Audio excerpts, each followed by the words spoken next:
થઈ રહ્યું છે, આપ જોડાયા છો, સૌપ્રથમ આપનું નામ કહો અને આપ શું કહેશો એ જણાવો. પુરારીદાસ મહારાજ સંતરામ મંદિર કરમસદના અધ્યક્ષ પદે છે. મારી સાથે મધુસૂદન ગિરિજી મહારાજ બાપેશ્વર મહાદેવના અધ્યક્ષ છે. કરમસદથી અમે બંને સંતો છીએ.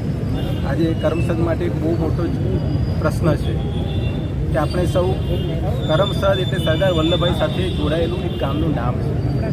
આપણે વિકાસના નામે તમે જે વિકાસ કરો છો અમે અમારો સહયોગ છે સુર પુરાઈએ છીએ, પણ આ એક રીતે જોતાં કરમસદનું નામ ભૂસાય એ યોગ્ય નથી.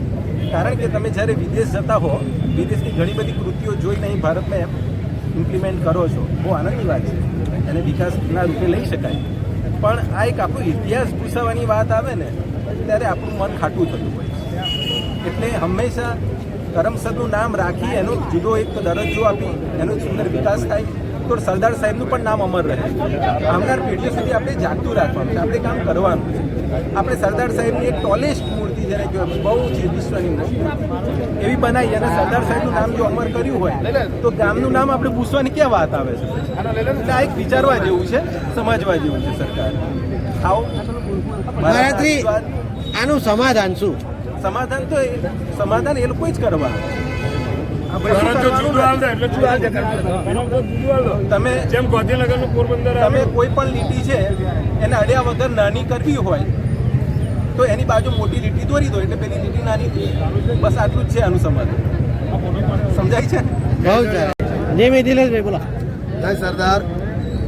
સરકારે સરદાર જોડે દ્વેષ ભાવનાથી કામ કર્યું અને આ કરમસદની આઝાદીની લડાઈ છે.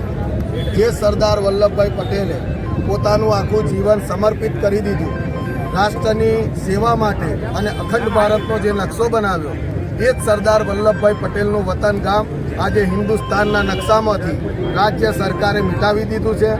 જેના વિરોધમાં આજે શ્રી સંતરામ મંદિરના મહંત શ્રી, બાપેશ્વર મંદિરના મહંત શ્રી, એમની આગેવાનીમાં સમગ્ર ગામ તથા સરદાર સન્માન સંકલ્પ આંદોલન સમિતિના કન્વીનરો આગામી દિવસોની અંદર ગુજરાતના ખૂણે ખૂણે આ આંદોલનને પ્રસ્થાપિત કરશે, પહોંચાડશે.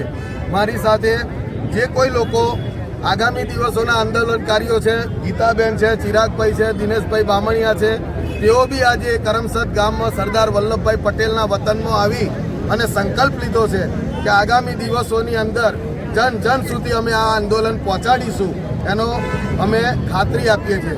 જય સરદાર.